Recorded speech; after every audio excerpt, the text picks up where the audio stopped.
আমার জীবনে যত কষ্টই আসুক না কেন আমি কিন্তু কাউকে বলি না, কারণ আমি মনে করি আমার জীবনে যতই সমস্যা আসুক সেগুলো তো আমাকেই হ্যান্ডেল করতে হবে। শুধু শুধু অন্যকে বলে অন্যের কাছ থেকে সিম্পেথি আদায় করা কি খুব দরকার আছে?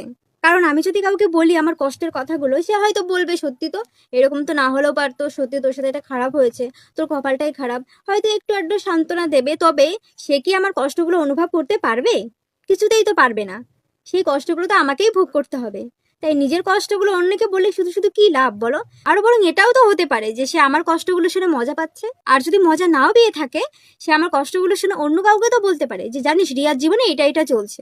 একটা মানুষের জীবনে কোনো সমস্যা থাকলে অন্য মানুষদের কি কোনো যায় আসে?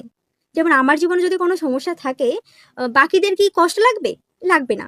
হয়তো আমার সামনে এসে সিম্পেথি দেখাবে যে আমার জন্য তাদেরও কষ্ট হচ্ছে, বাট আদৌ কি কষ্ট হচ্ছে? হচ্ছে না তো। তাই নিজের কষ্টের কথাগুলো, নিজের দুর্বলতার কথাগুলো অন্য কাউকে বলে খুব যে লাভবান হওয়া যায় তা